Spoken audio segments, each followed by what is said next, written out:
Hey, so it's going to be loud, it's going to be chaotic, and I don't care. That's how most of these things start, I think. I have quadruple booked myself today. I don't have a lot of time to act with finesse when it comes to recording and all that jazz. But I'm about to make something I think somebody out there might find interesting, so we're going for this. In case you've not seen him, that's my husband Alex. He's making his breakfast because his bad wife didn't do it for him like she usually does. Okay. I'm triple booked, like I said. Today is the fish fry at the American Legion, which is why I'm dressed as I am. And my friend and I are going out to lunch at noon so I can give her the Girl Scout cookies she ordered for my daughter. What am I in the fridge for? Nothing. That's what I'm in the fridge for. I need flour. Oh, heavy flour. My goodness. Okay. But like I said, American Legion, I wrote myself into making a fresh homemade apple pie for the American Legion tonight because there's this really super nice family. Every time I work at the Legion, we start serving till 4. People show up at 2:30 or 3 and start getting in line. By 4:10, when people that were a little back in the line get through, they come to me, and I'm the one bagging all your food. I double check that it's correct, and then I put it in a bag and hand it to you and give you your sauces and whatnot, and then you pay my mom and leave. And by the time you get to me, they complain that it took too long, and how could the line take so long, and oh my gosh, how could you take so long? Well, the answer to that is this is a bunch of volunteers, most of which are over their 60s or 70s, and we're doing the best we can we'd rather give you hot, fresh, crispy food than mushy, gross food that's been sitting around in a steamer for too long. So my dad sometimes doesn't have the stuff ready yet, like this next batch ready as fast as some people want him to, because he'd rather it be crispy and fresh than gross. I agree with that. And like I said, most of the people complaining got there an hour early, and they're considering that as part of their wait time. It took an hour and a half. Yeah, we've been open for 15 minutes. Anyway, I went down the rabbit hole. The reason for where I began is there's one gentleman and his wife that are so nice and so complimentary, and the first time they came, I gave them a whole bunch of extra packets of sauce. You get one, the cocktail sauce is huge, so you automatically get one with each fish meal if you ask for it, and then if you ask for more, I can give you as many as you please. But I start by giving you one because that's usually more than enough for most people. And he was like, "Can I have more? Can I?" And he was like afraid of asking for more, but I could tell he wanted more. So I just kind of watched him, and I started throwing them in until he smiled, and he was like, "Yes, thank you so much." Just because of that, just because of how you were with the extra cocktail sauce, how great you guys are in your service, we're coming to every fish fry. And they have, and they've been so nice every single time. And I ran into him at the store, and I was like, "I'm bringing pie this every week, so what's your favorite?" And he goes, "I only eat my wife's homemade apple pie." And I went, "Damn it, I'm going to make homemade apple pie this week." So I have like 3 hours to get things done, and I'm wasting them chit-chatting. So where's my container? Here we found it. Ha ha ha. Somebody was a good boy and did all the work. Did all the dishes, and now they're all hiding. Look, it's magic. My kitchen starts out a horrible wreck, and then my husband walks through, and it's like magic occurred.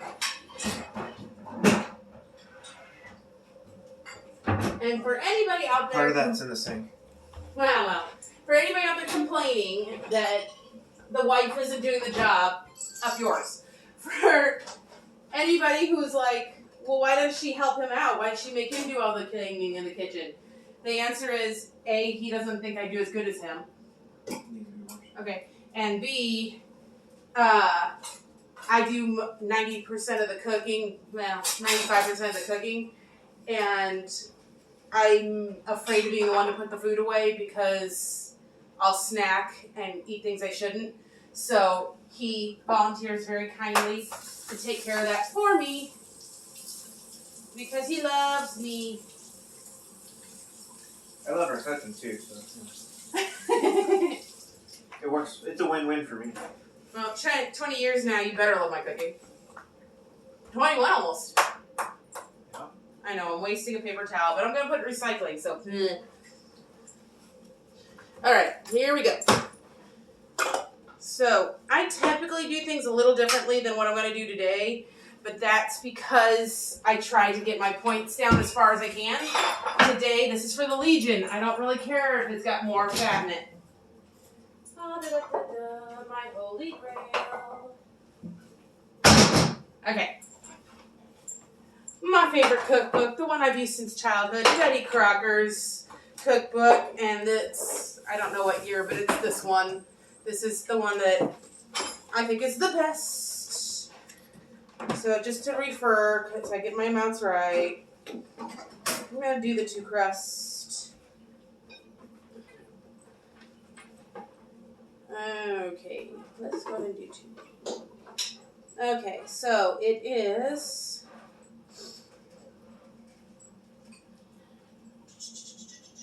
that's what I thought. A cup of shortening, or 2/3 cup plus 2 tablespoons of lard, which would be good, but I don't have, so we're doing 1 cup. And then a teaspoon of salt, but this is salted butter. I still do the salt. And then milk. I don't do milk. I do something better. So, oh wait, how much flour? 2 2/3 cups of flour. Oh, that's an odd measurement, but all right. Okay. And just to double check, because I always double check, yes, a stick is a 1/2 cup. It shows you right here. I'm doing a whole cup. So it's 2 sticks of standard American butter. All unsalted is what it requires. I don't do that. I do salted. I think pies in general tend to be too sweet, and I like the little bit of salty bite in my crust. So I'm just straight from the fridge. I know some people are like, shouldn't that be room temperature? No. The colder the butter, the better. So straight from the fridge. For pie crust, you want it cold, cold, cold.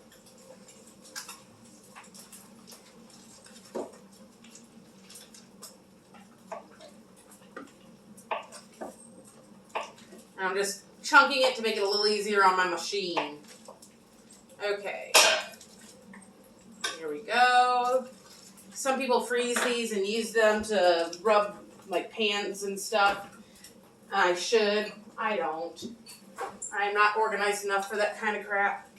Okay, 2 2/3 cups. 1 cup.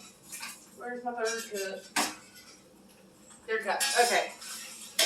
2 2/3 cups of flour.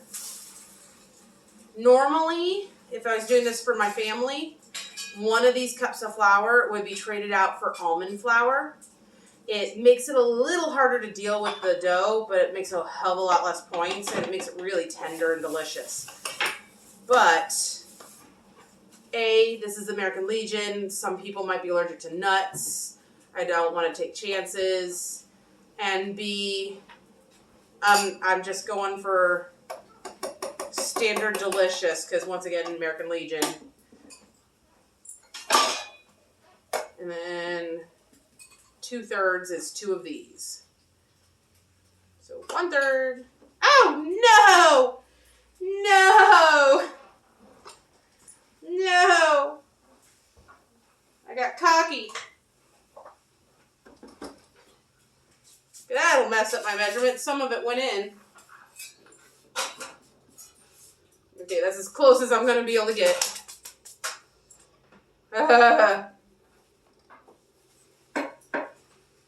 You heard me talking. Did I put 2 of these in yet or 1? That was one. Thank you. You rock. My world.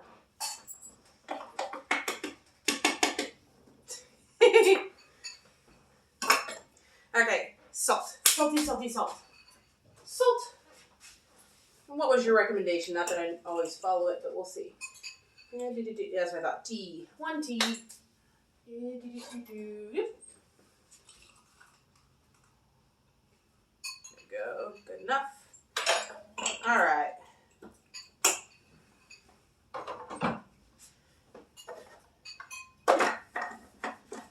Get on there. Come on. Let's all get along. Oh, duh. But if you put it on the right way around. Okay, this is going to get loud. If you're wearing earbuds, yank them out now. Because the noise is coming in 5, 4, 3, 2, 1.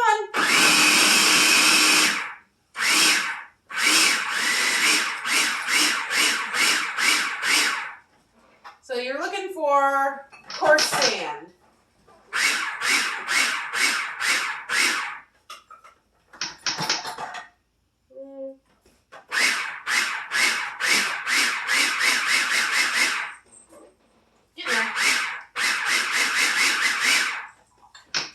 Most people are like, what do you mean by coarse sand? There we go. So, when it's not just straight powder, when it kind of holds together a little bit, it's not just straight powder. See how it's kind of clumpy? That's what you're looking for.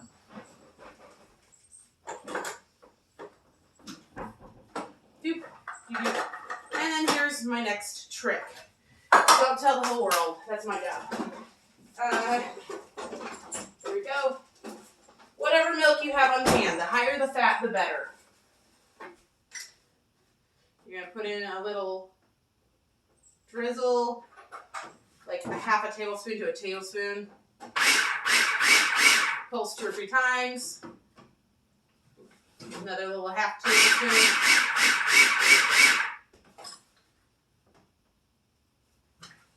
Little bit of time. Getting there, a little bit more. You want it to just come together. You don't want too much. If you have too much, it'll be flaky. Yeah, we're going to see how. Now we have a ball, basically. It's starting to ball together. That's when you're done. The second it forms a ball, you're done. Now, normally, see, normally, people tell you wrap it, put it in the fridge, then pull it out and soften it again, work it, put it in your pan. I think that's kind of dumb. The point of putting it in there is to solidify the butter so that it melts in the oven and you get nice flaky layers. So what I like to do is roll it out, get it right into my pan right away when it's soft and easy to work with, and then put the prepared dough in the pan in the fridge. And then it goes straight from the fridge to the oven later. And it tends to work really well because I'm not sitting here with a rolling pin beating the crap out of my dough trying to soften the butter enough to roll it.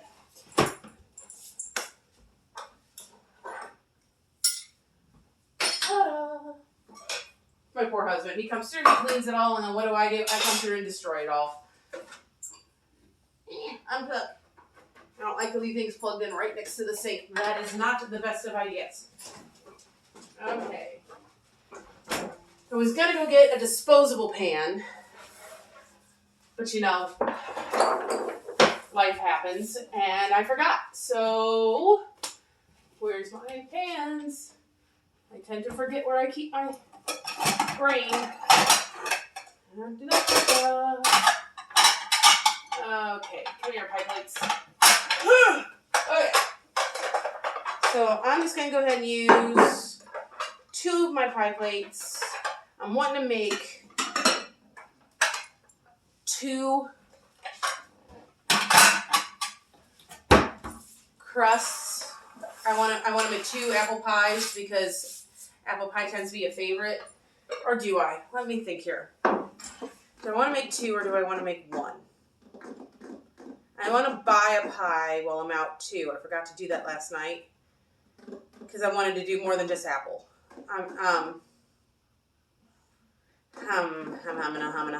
Apple's pretty popular, but people haven't been buying as much dessert in recent years or recent months.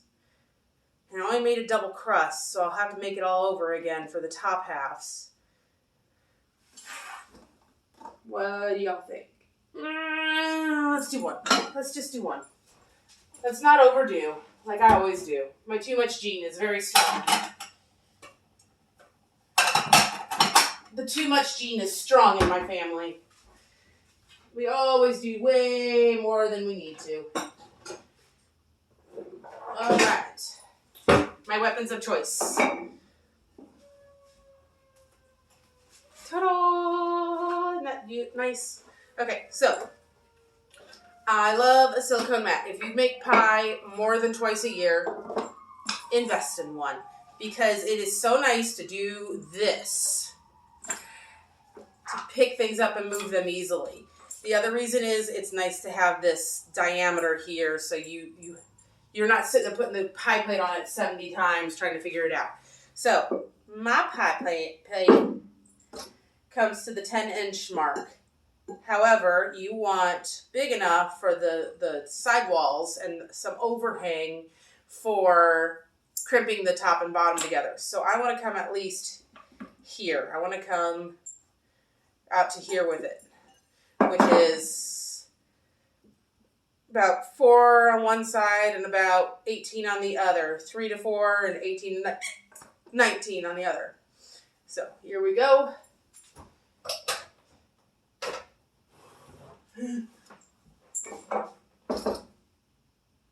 Grab a handful, sprinkle, sprinkle, sprinkle, zhuzh, zhuzh, zhuzh, so you don't have any spots without it. And if you notice, it's not like bare minimum.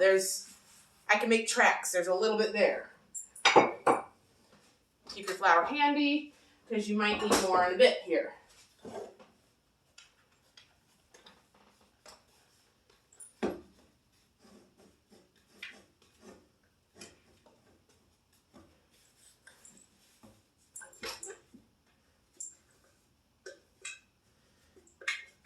This is not a bread dough. You're not going to need anything.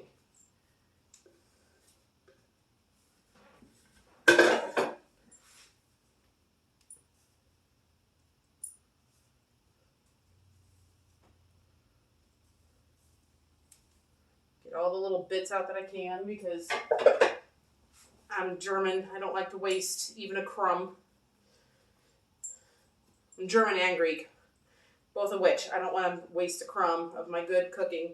I'm not kneading it, I'm squishing it. I'm just kind of trying to make one homogeneous, smooth lump because any cracks in it now, any obvious cracks now will be big cracks as you roll it out. So you just kind of want to put the biggest crack on the bottom. That sounds horrible. And then as you're absorbing flour, make sure you keep putting more flour underneath.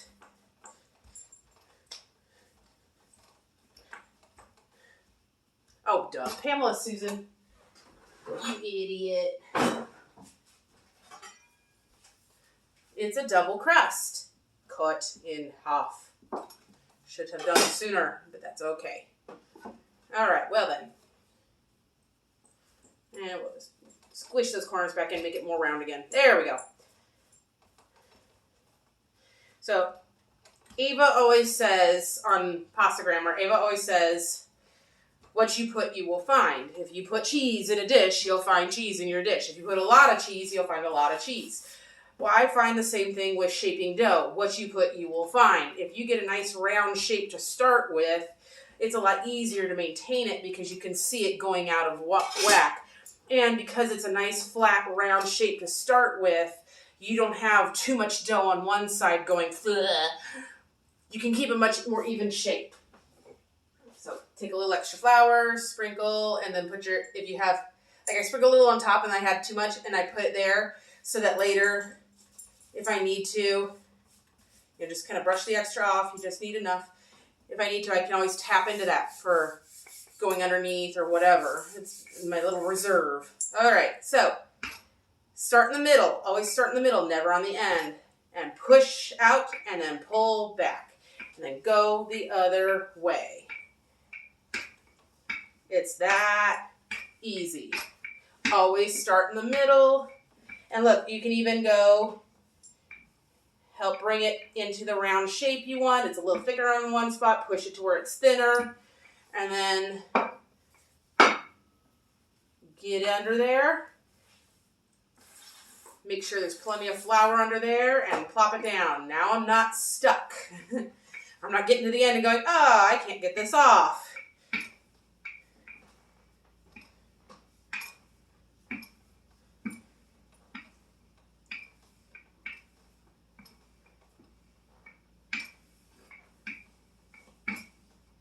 Don't be afraid to move around.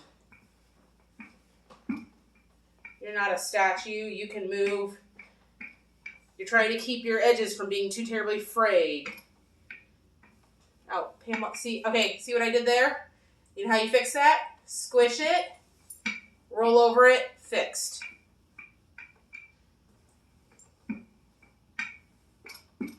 I think that's pretty darn good.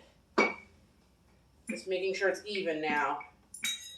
I don't want any of these split edges down in the crust. I want them out further. Now I'm using silicone mat, so I could just fold this over. I could just use the mat, put this on here, put my hand under and flip. I've done that before, but flour goes everywhere. Or, oops, I almost forgot. Hold on, important delay. Not what I wanted. Okay. I need a step stool that my child stole. Where'd it go? Where'd it go? Where'd it go? Dang it, it's hell to be short. Alright, hold on. I'm not that short.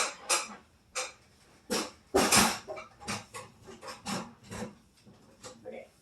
Climb the mountain.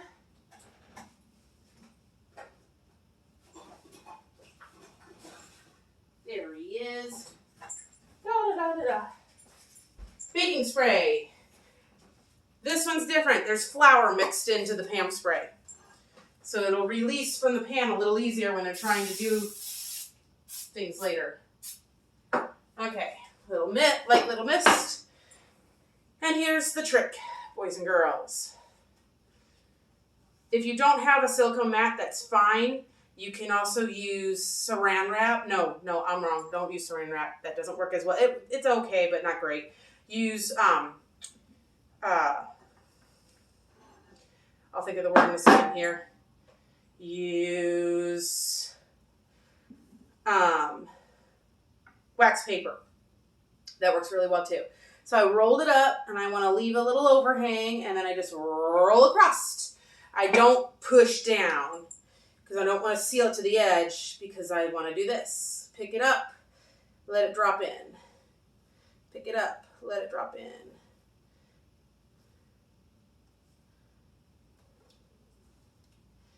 Pick it up. Now I'm making apple pie, and the apples aren't here or ready. I still wouldn't put the apple pie filling in now. I just wanted to get the bottom, that's where you want the best structure. I want to get the bottom done and ready right away. So, that's what I did. So, it'll be easier later to do the next part, but I don't want it absorbing any liquid from any filling. So this is just going to get a piece of saran wrap over it, and it's going to go in the fridge.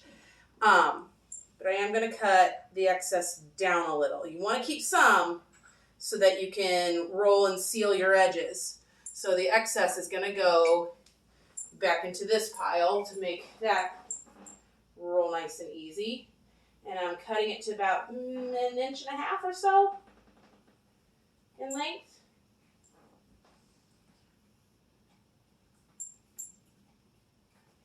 since I was a kid. I love eating pie dough.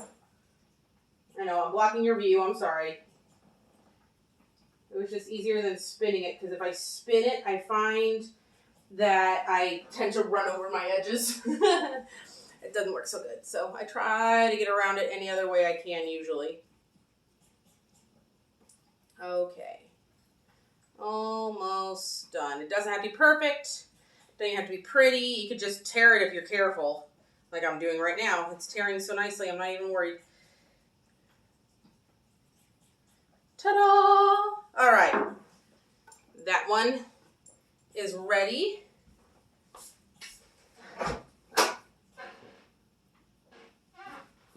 Well, and you know what? I'm just going to go ahead, because this is how I always do it. So you just tuck that extra bit underneath. Now, some people would be like, why aren't you pre-baking this? Well, there's a very good reason. I'm doing a pie with a top crust. If you're doing a pie with a top crust, you can't do that because you can't seal the top to the bottom. If one's baked already, you can't crimp them together. And your two crusts aren't going to bake evenly. There. See, I just kind of folded it under. Already, beautiful rustic pie. Okay. Saran wrap. Or cling wrap, or whatever you got on hand. Okay.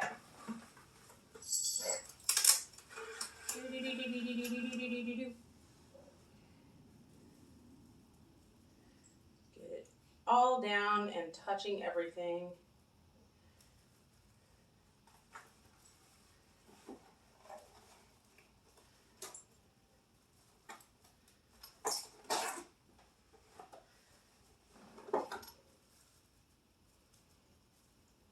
Nice contact everywhere. No air bubbles if I can help it. It's not easy, but it's worth it.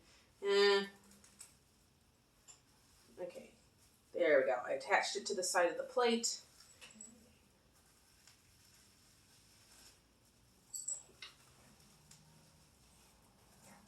Because that's as close to tightly wrapped as I'm going to get. And then another piece for that section that I missed.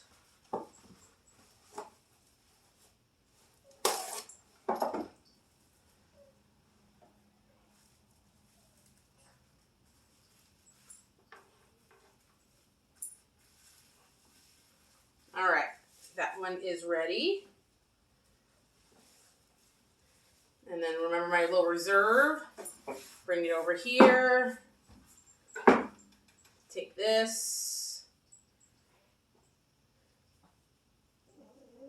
and squish. Get nice, flat, round. The further you go, you still want thick enough to manipulate it, get it in and out of the fridge easy. But the farther you go to getting a really good disc, the easier it'll be to start your work later, because it won't be so thick. When it's real thick, it takes a lot to get it moving.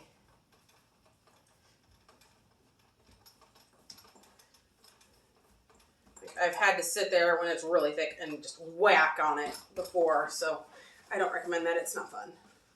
It's just loud.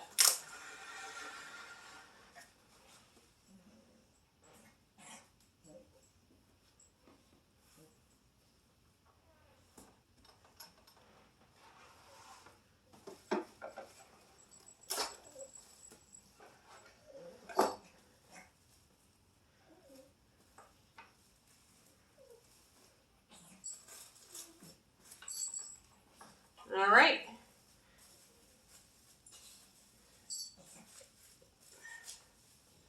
That's gonna go in the fridge while I go get the apples I forgot to buy yesterday. Yeah, I don't have a spot to put it.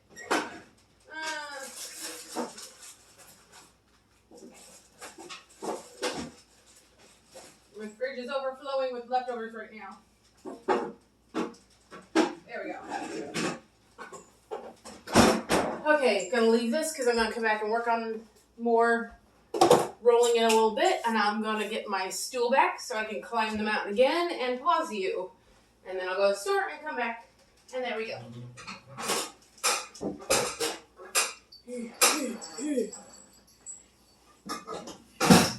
I am not a professional, can you tell? Alright, climbing the mountain. See you soon. Ooh, okay, there it is. When you have something I like to call the too much gene, which means you always do too much in any situation, you have to know when to source things out. I don't want to take just one pie, I want to take 2 or 3 because I'm the only one who brings pie, everybody else brings cake.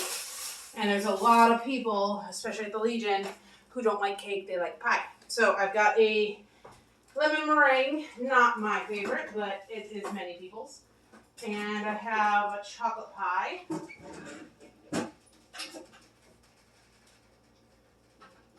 And I've got nowhere to put them. Oh crap, well I'll figure that out in a little bit. It's not gonna hurt anything to leave them out for a little bit. They take forever to thaw anyway. Alright. Let's see here, I've got tomatoes because I want to make something later. And then apples.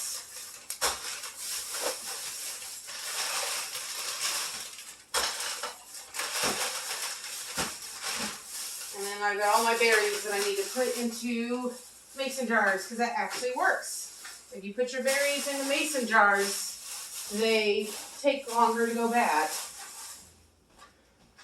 Mine usually lasts about 4 days if I'm lucky, where with the mason jars they last about a week and a half. I've been lucky so far about that. Okay, here we go.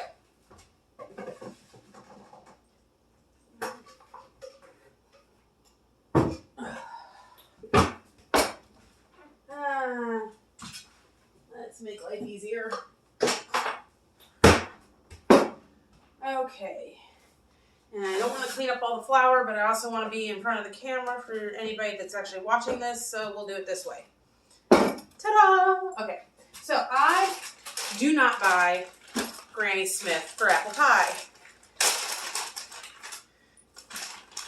These are Honeycrisp. The recipe calls for 6 apples. I do 8. I like, at a minimum, I like it to be nice and full of apples. And these are Pink Lady. I like to mix different types of sweet, crisp apples. You want a crisp one. You don't want Yellow Delicious or you don't want Golden Delicious or Red Delicious because they're too mushy.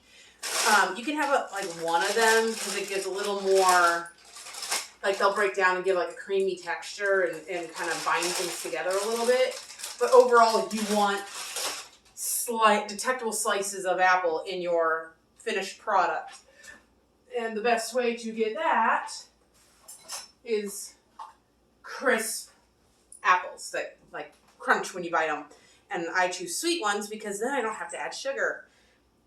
Then I don't have the problem of this gelatinous sweet pie that doesn't taste anything like an apple.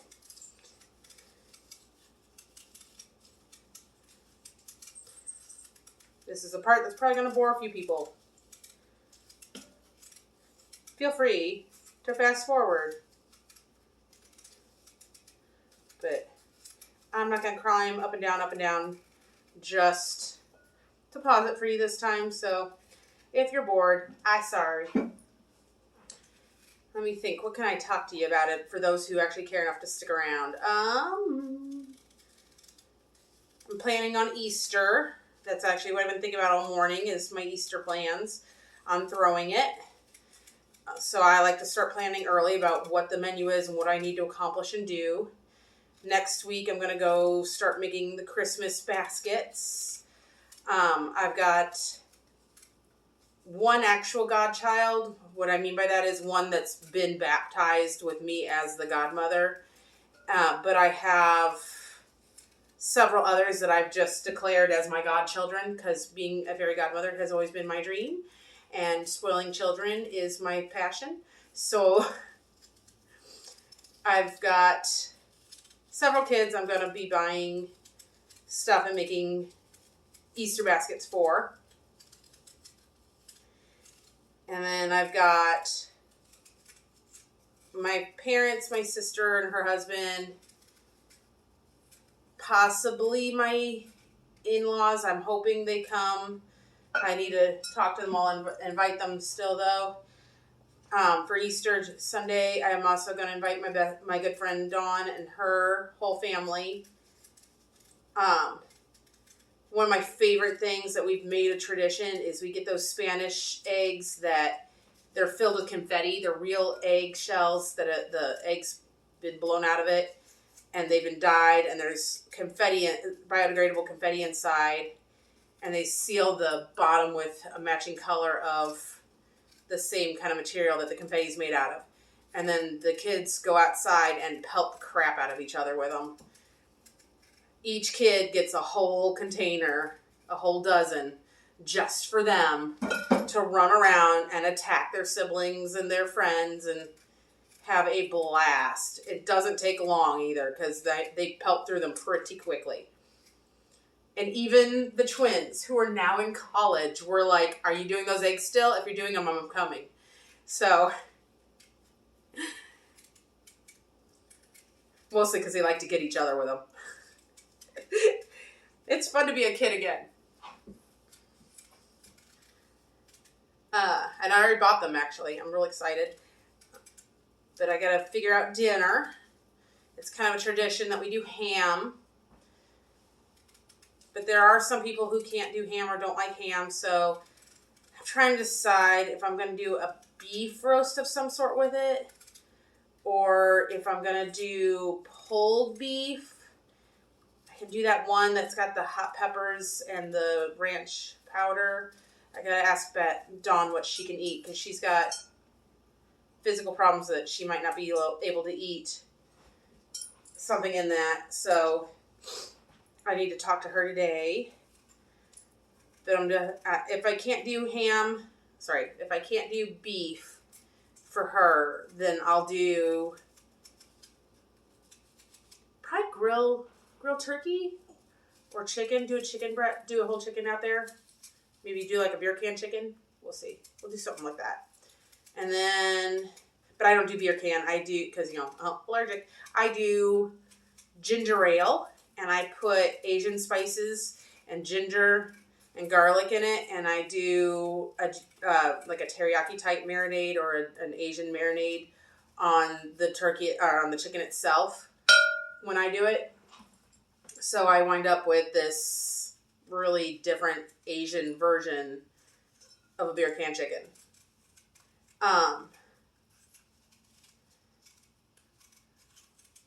But I'll probably make things simpler, and I'll just cut the bird apart like we normally do and just glaze it with something good.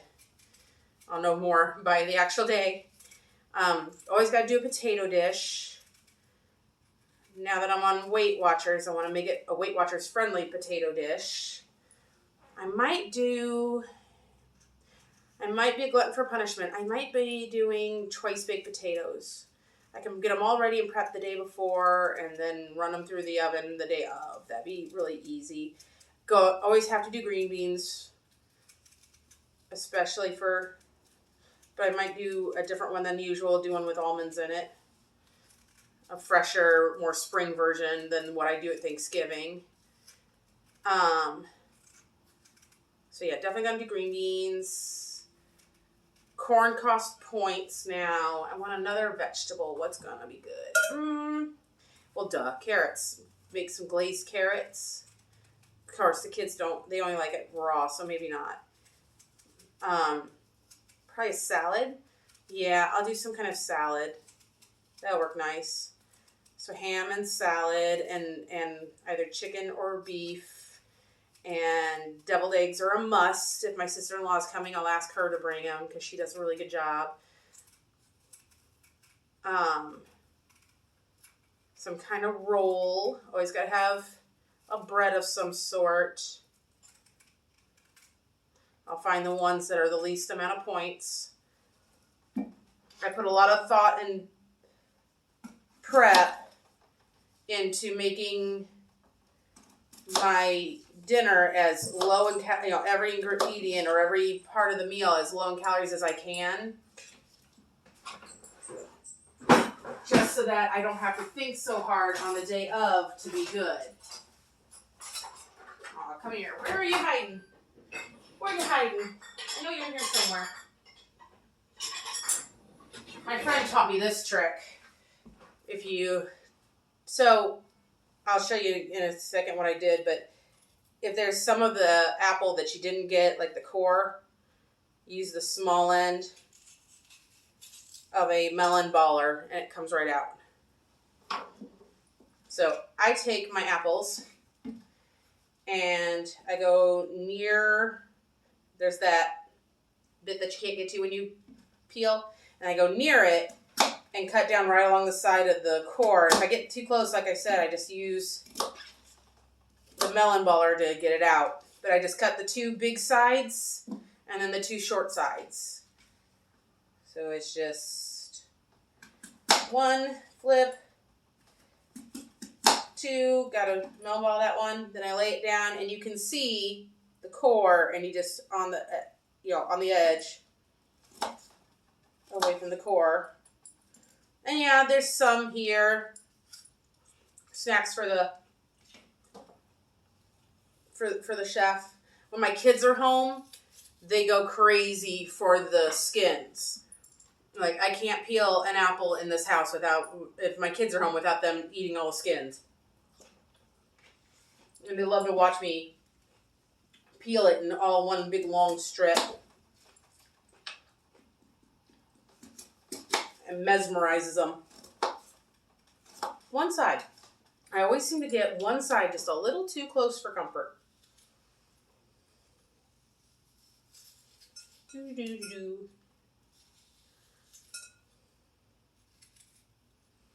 There we go.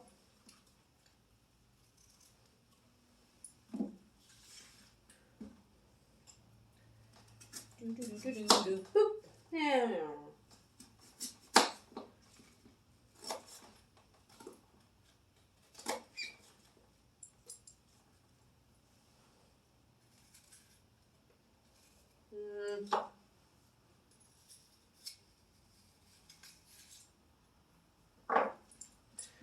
Okay.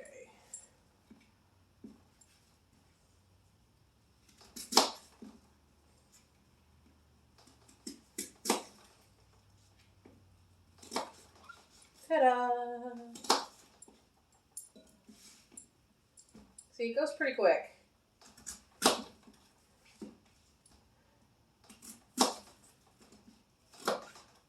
Especially when you're only doing one pie.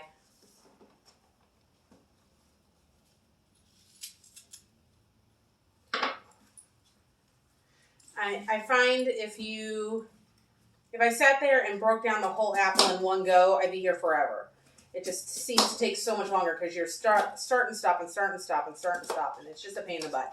Honestly, what I should have been doing is getting all these chunked and anything that needed the melon baller, putting it off to the side and doing all of them in one go to streamline it even more is what I should have done. But, live and learn.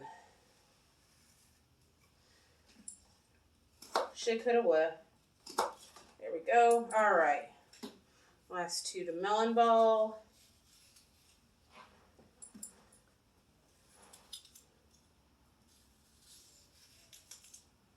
There we go. There was a piece of skin in my mouth, and I just inhaled it. Lovely. Okay. Nice and thin.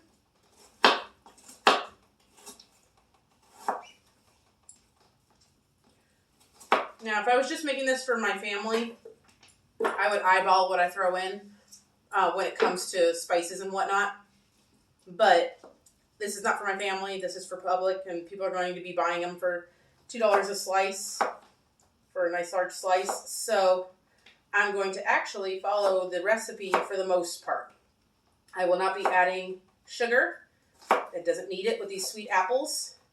And I will not be adding flour. Once again, it doesn't really need it. Maybe just a pinch of flour, just to coat everything a little bit, but it doesn't need a ton of flour. And then, but I'll follow it for the seasoning. Normally I just throw some cinnamon, maybe some ginger, whatever I feel like in there. Pinch of salt. And if I'm making it for me, I usually spray a little, I can't believe it's not butter in there, just a little, when it's all put together right before I put the cap on. But when I'm doing it for normal people, then I tend to do the real thing. I take butter and dot chunks of it all inside before I put the cap on.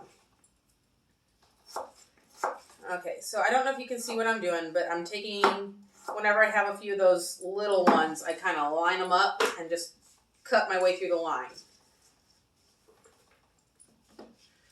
The more you kind of line things up in preparation, see if I make a nice clean line like that, then it's easy to just, and I'm mostly doing the thing where you curl your fingers, but sometimes I just hold it with my nails, basically. But see, so I'm not doing this and cutting my fingers off. I'm curling them in, kind of holding the food in place with the tips of my fingernails just a little bit. And see, so when I come over here, I hit my knuckle, and I can't cut myself. It's not possible to cut yourself when you do it that way. Then I can take the next piece and use it to kind of push the previous one through. You know, when you get to this awkward little piece that it's too thick, you line your next one up against it, and it kind of helps you hold it steady and push it into the knife.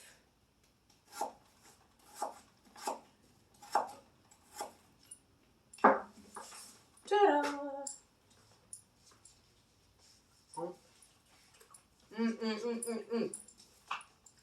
Fresh cold apple, can't beat it. Basically, if it's your favorite apple to eat, it should be your favorite apple to make pie out of.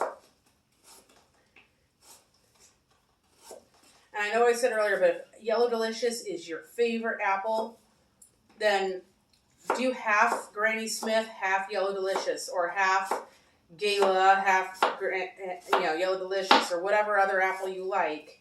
Put something with some structure in there to support it, but you can still do like a third of it with your favorite Yellow Delicious, if that makes sense to anybody but me. Oh. This might be part of why I always do an extra apple or two. Because apple's hard to resist. I'm doing nice thin slices so that they break down and cook quickly. Because you want it to be done inside when your crust is done.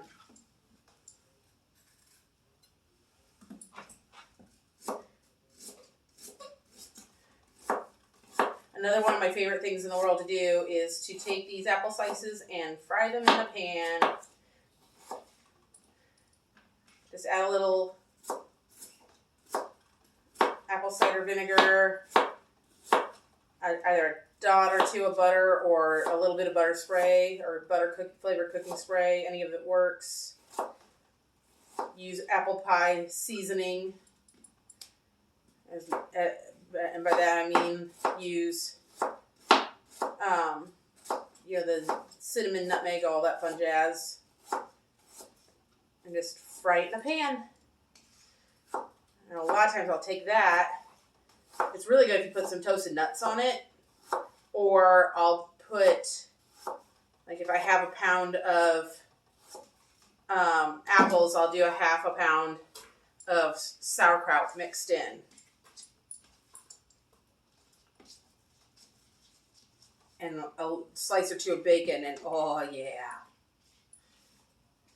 That's a family favorite.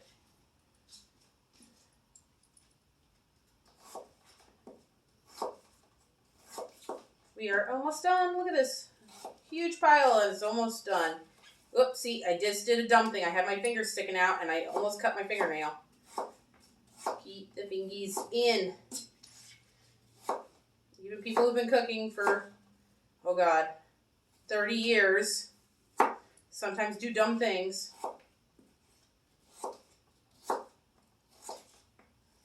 Because you get complacent, you start thinking about other things, and then zip, there goes your finger.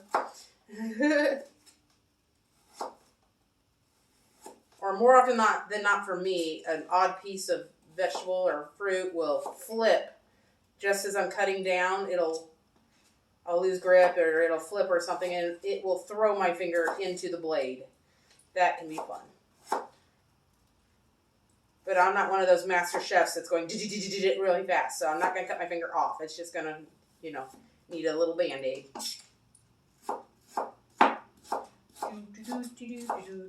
Yeah.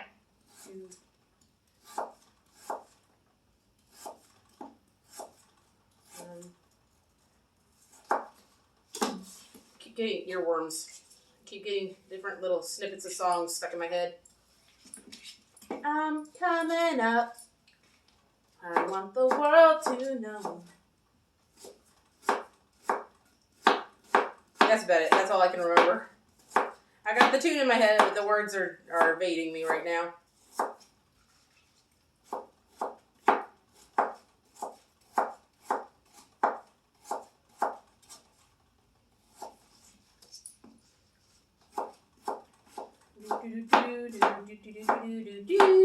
See, I always get the weirdest stuff stuck in my head. If anybody watches this and gets to this part in my boring video, do me a favor. Tell me if you know what that's from. It's going to make me feel really old and really sad if nobody knows.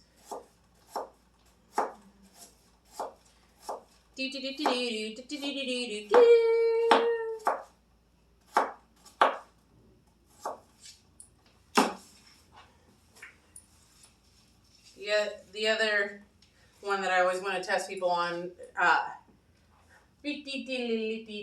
that everybody knows that one. That's kind of my brain ain't working right now. There's another. There's the one that the guy in Quiet Man is always humming. I usually get that one stuck in my head, but not right now. Right now, I can't even recall it. Okay, so I need the recipe because I gotta do it correctly for once, not just what I feel like doing. Apple sour cream pie. Sounds interesting, but not what I'm doing. Apple deep dish apple pie. Okay. Nutmeg, cinnamon, salt. That's it. All right. Nutmeg. Well, there's my cinnamon. Cloves. Cardamom. Come here, nutmeg. Where are you hiding? Allspice. Vanilla bean. Cream tartar. What the hell? You're nutmeg. Where are you hiding? None of these down here, I don't think. Oh, I have more cinnamon open. That's good to know. I need to clean everything in here. That's going to be a video in the very near future. I've been really bad. Oh, duh. It's right in front of my face. Okay, nutmeg. Boom. Okay, so it called for half a teaspoon of nutmeg and a half a teaspoon of cinnamon. That's a lot of nutmeg. And then a fourth of a cup of flour. I'm not doing a whole fourth of a cup. Just a little sprinkly sprinkle.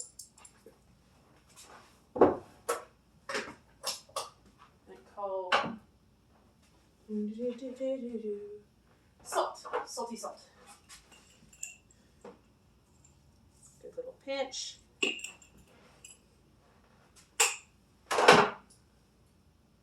Half a teaspoon. I'm going to undersell the... Come on. So it calls for a half a teaspoon. I'm not going there. I'm doing just under. because nutmeg's really strong. And then cinnamon. I love cinnamon. I'm going to go a little extra on the cinnamon. Ouch. Ooh, my knuckle. That was not a pleasant feeling. So, just a little bit heapy. Little heapy. Not terribly, just a little.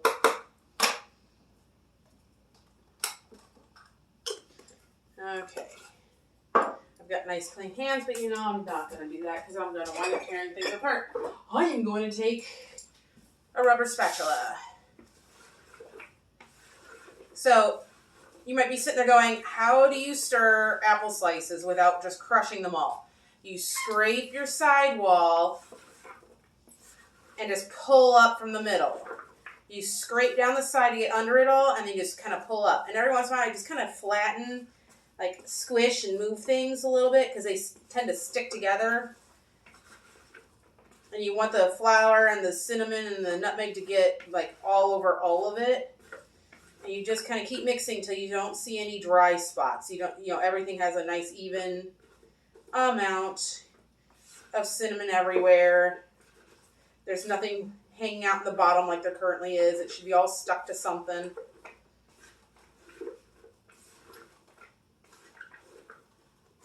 Make sure nobody's stuck together. So the purpose for the ingredients: sugar, caramel, sweetens the tart apples if you have green apples, and it coagulates, I guess you could say. It makes a thicker, pastier filling, so it takes the juices. Your apples break down, juices come out, mixes with the flour and the sugar, and makes a syrupy, thickness to your pie. But I don't use, and sugar tends to make it even worse on the wet side, so that's why so much flour. But I don't use any sugar because I use sweet apples. And I find that it tends to be drier because of that, because the sugar's not drawing there to draw all the moisture out of my apples. And they don't tend to be as wet of an apple, I find. So there we go. Ta-da! Ta-da! Okay. Here we go. First of all, take anything flammable or meltable off of there. And then we heat to 425. Not the right thing. There we go. Bake 425. Okay. Get that doing. Oop. Always check that you're in the right level. I tend to forget that. And then, there it is. Come out of there. 1, 2, 3. Standing up. All right. This little ring, I love it. Normally, you would put foil around the edge as on your crust while it's baking. And then in the last 15 minutes, you take it off, and it keeps it from getting too brown, but allows it to get crisp. This is so much easier. You don't have to fiddle with it. You don't have to fuss with it. You just lay it on, bake it, and then in the last 15 minutes, take it off. It's that easy. You don't even have to spray it or anything. You just gently, don't press it, just gently lay it on. Okay.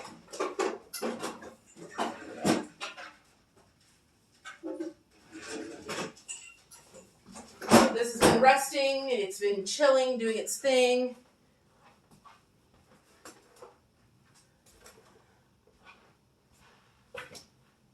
Could be a little firmer, but I'm not mad at that, actually. I can still see where I added the other dough earlier, but that's fine. I'll just start with that on bottom. Things I don't need to go away before I make a big mess out of my world like I'm prone to. I so need to clean this out. Okay. There. Okay. Flour. Little flour. Any extra in my hand.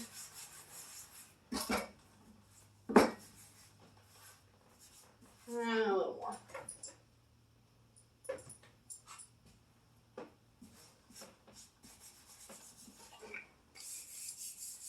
flour. All right. Let's see. If I left it in for an hour, then I'd be having a harder time, but it's only been in there for like 30, 40 minutes. So it's stiffer, but it's still rollable. I'm having to exert a little pressure, but not like I would have had to. And I left the prepared part in the fridge because I don't want that to get too soft while I'm working on this. Okay, so this time I don't have to be quite as big because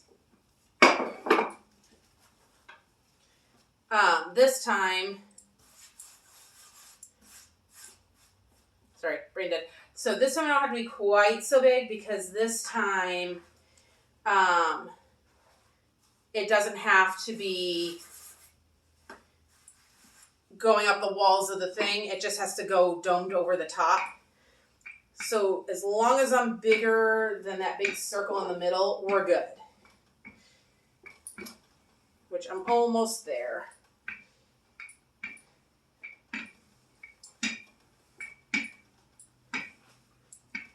And once again, always start in the middle and work your way out because then you don't get thin edges. You're more even across the board.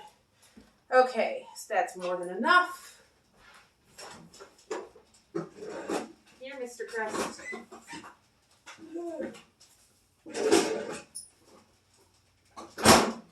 If I was pre-baking, I would dock it and all that fun jazz, but I'm not pre-baking, so that's not necessary. Get things out of my way. Continue to make a big mess out of my world. I'm good at it. Okay. Yeah, that got a little stiffer than the other part did because it's thin and rolled out, so it got colder faster. All right.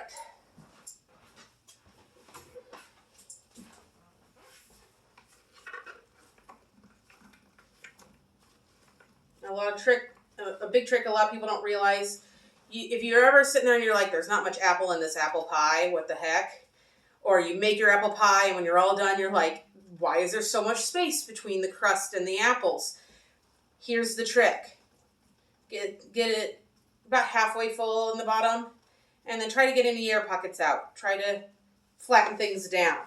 If you have any great big air pockets right now, when things are stiff and laying against each other bad, then when it cooks and softens up, all the apples fall down into those air pockets, and then your crust is already set on top, and you got this big hollow dome.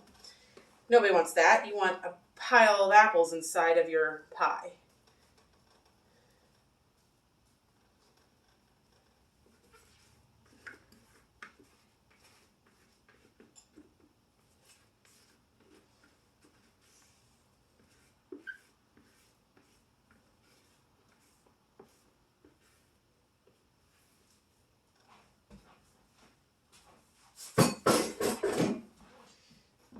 Okay.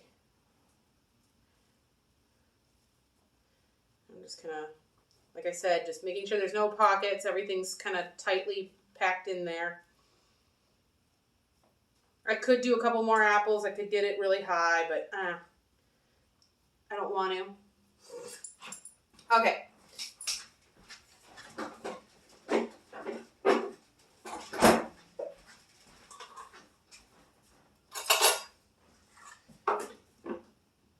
When a recipe says dot butter over the top, take a slice of butter, break it into little chunks, and throw it all over. You want a fairly even spread of it. What's the purpose? It melts through, mixes with the juices and the flour and any sugar you left in there, and it turns it into more of a caramel sauce. It makes it buttery and rich instead of just sugary. And what you put, you will find. You don't have to put a lot. Just a little goes a long way. But, you know, if you like it really rich and buttery and caramely, add more.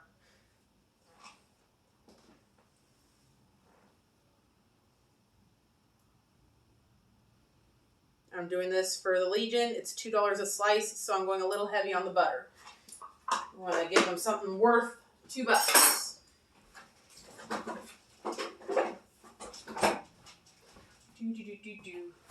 My hands.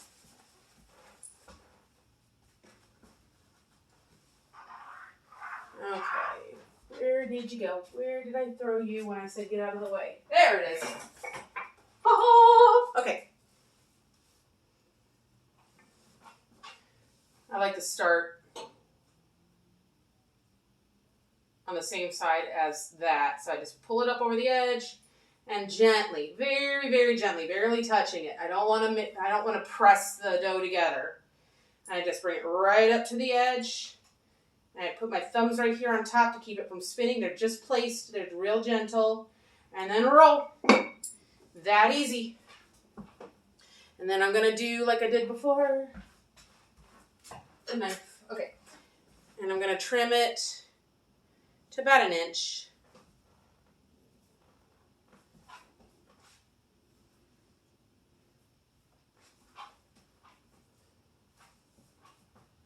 If I got some spots that are a little less, like if I have an area where I don't have enough overhang, then I just take some of the extra from another side and tuck it under.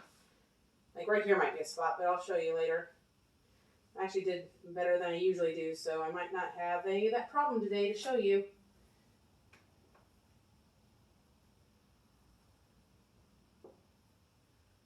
Okay.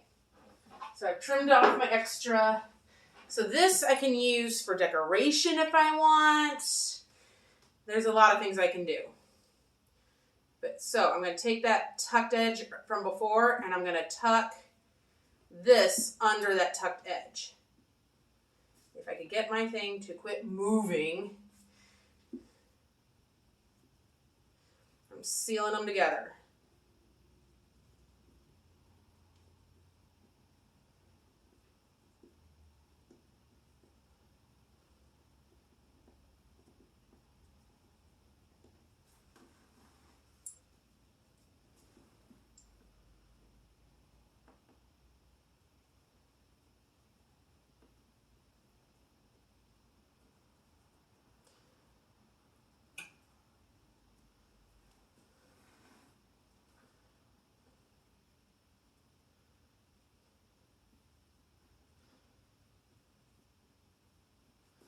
Now, is that enough? Yeah, really it is. You can just do that to the edge, but I'm going to try to make it a little prettier.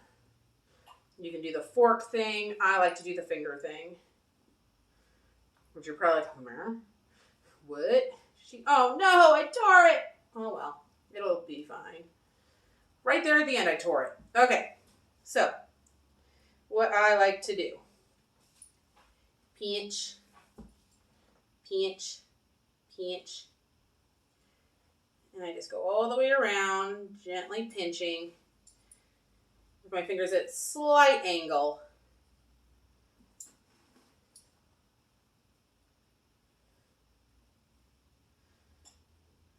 Damn it. Can I try to? No, I'm just going to ignore it. There's nothing I can do. If it leaks there, it leaks there. They want it homemade, not perfect. Just prove it's homemade, I guess. I never claimed I'm Martha Stewart. Okay, ta-da! And then the important part. This is going to be letting off a lot of air. It's going to be letting off a lot of steam as the liquid comes out of the apples. It has to go somewhere. Otherwise, you're going to have a really soggy crust. So you want to make a pretty top. I like to do a variety of different things. Today, we're going to make it simple. 1, 2, 3, 4. Then in the middle of each one, a little further out, 1, and a little longer, 2, 3, 4, And then if I want to, I'm going to go one more round. Do I want to do here? Or do I want to do both of those? Let's do them all. Okay, so short ones this time. 1, 2, 3, 4, 5, 6, 7,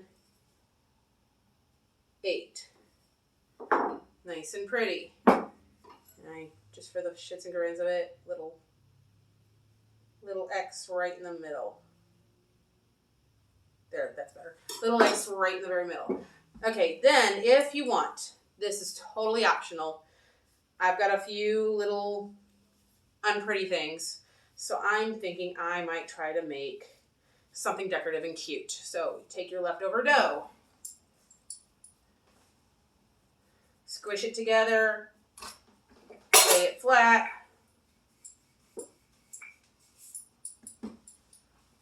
Roll it out. Nice and thin. Thinner the better for decoration.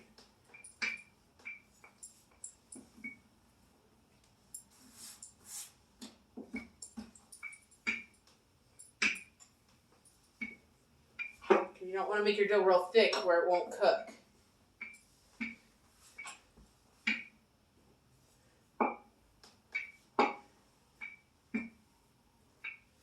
Let's see here. Do I have anything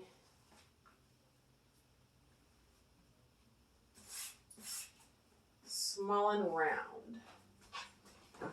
Small and round, small and round. Do. That's not small enough.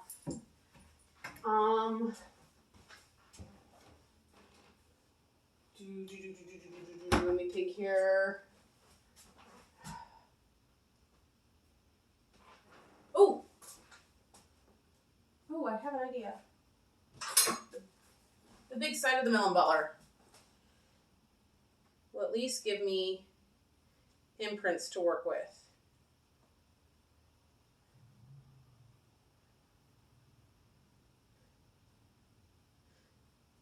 Oh, wow. Okay, never mind. Go back over them. It'll cut clean through.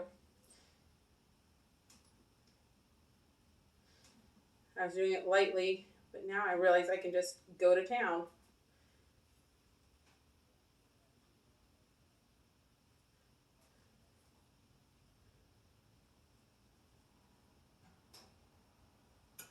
Two, 4, 6, 8.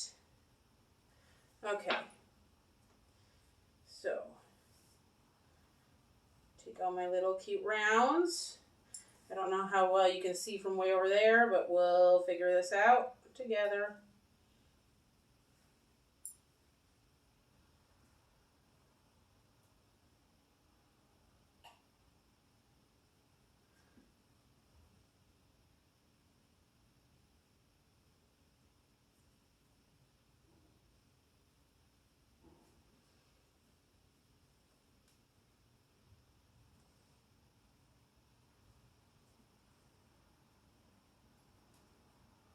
Okay. Start with an easy shape, you know. Okay, so I've got my little round. Let me move the pie. Okay, I got my cute little round. So here's what I'm going to do. I'm going to just kind of pinch the bottom a little bit. Just a little.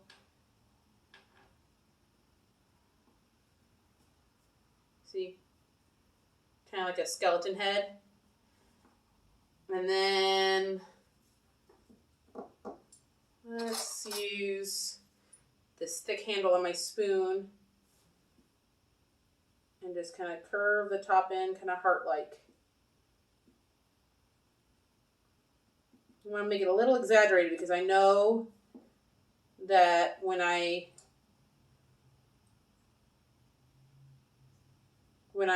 bake it, it's going to puff just a little bit. So I want it to be clearly defined.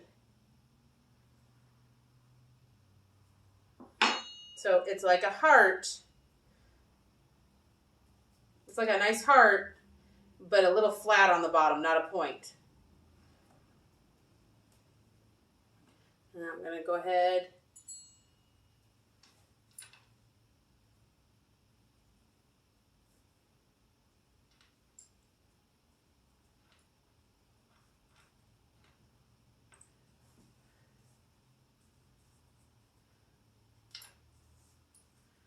Squishy, squishy.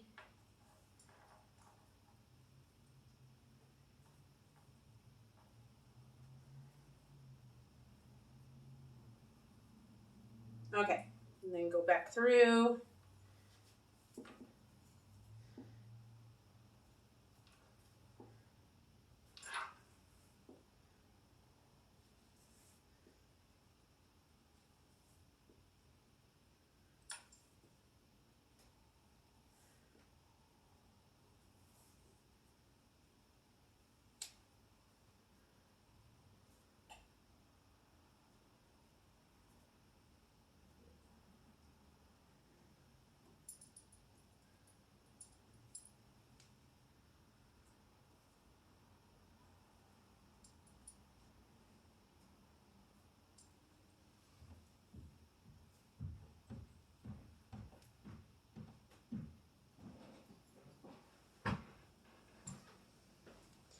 Hello, my darling.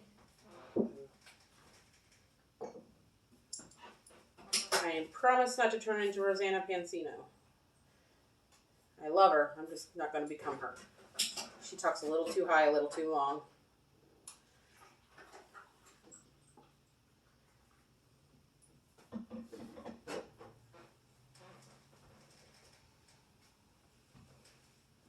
Okay.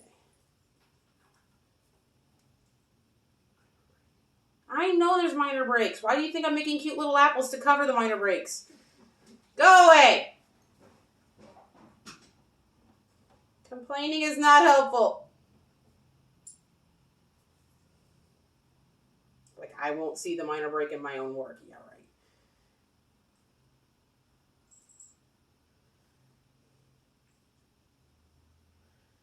There. Just kind of fiddle, make them kind of like an apple, however you can.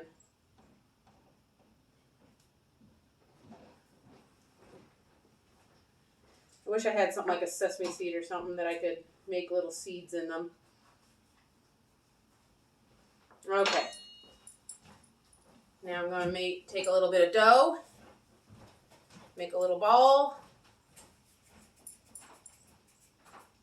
and then make a long skinny stick.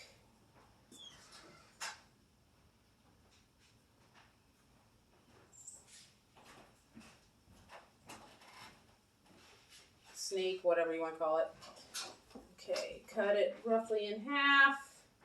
Cut each half in half. And then cut each half in half again.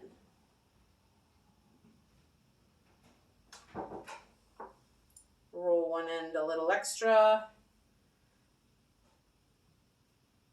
Stick the thicker end under, and then push down.